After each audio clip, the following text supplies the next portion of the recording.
துரோகத்தை எதிர்த்து புரட்சி தலைவர் ஆரம்பித்த இயக்கம் விதிவசத்தால் இன்றைக்கு துரோகியின் கையிலே அது சிக்கி இருக்கிறது.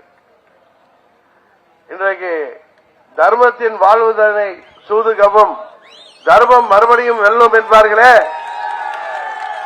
அதுபோல புரட்சி தலைவர் கண்ட அந்த தொண்டர்களின் இயக்கம் இன்றைக்கு துரோகியின் கையிலே சிக்கியிருந்தாலும் காலம் அதை உண்மையான தொண்டர்கள் கையிலே ஒப்படைக்க எங்கள் இருவரையும் மீண்டும் கரங்கோர்க்க செய்திருக்கிறது.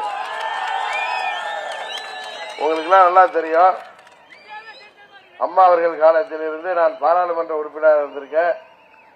கட்சியில பல பதவிகளை வச்சிருந்தேன். ஆனால் நான் என்றைக்கும் ஒரு அமைச்சராகவோ வேண்டுமென்றோ நான் எதிர்பார்த்தவும் இல்லை, அதுபோல காய் நகர்த்தியவனும் இல்லை.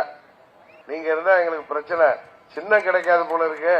நீங்க ஒதுக்கிட்டீங்கன்னா நாங்க கட்சி நடத்தோட மரியாதையா கேட்டிருந்தாங்கன்னா நான் அதை விட்டு கொடுத்திருப்பேன்.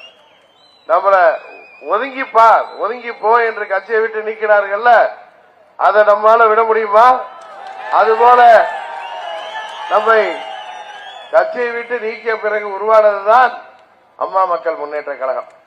7 ஆண்டுகளாக பல சோதனைகள் தடைகளை எல்லாம் தாண்டி இன்றைக்கும் அம்மா மக்கள் முன்னேற்ற கழகம் அம்மாவின் உண்மையான தொண்டர்களால் வழிபடுத்தப்படுகின்ற காரணத்தினால்தான் தேர்தல்களிலே பின்னடைவு வந்தாலும் இந்த இயக்கம் இன்றைக்கு எழுச்சியோடு இருக்கிறது.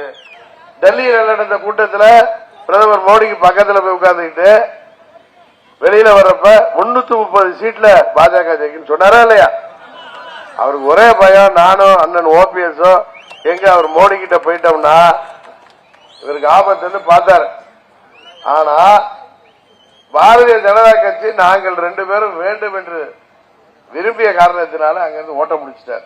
ஏன்னா மீண்டும் நாங்கள் வந்தோம் என்றால் அங்க இன்றைக்கு அவர்களை கையகப்படுத்தி வைத்திருக்கிறார்களே, அந்த தொண்டர்கள் எல்லாம் திசை மாறி வந்து விடுகிறார்கள் என்ற பயம்தான்.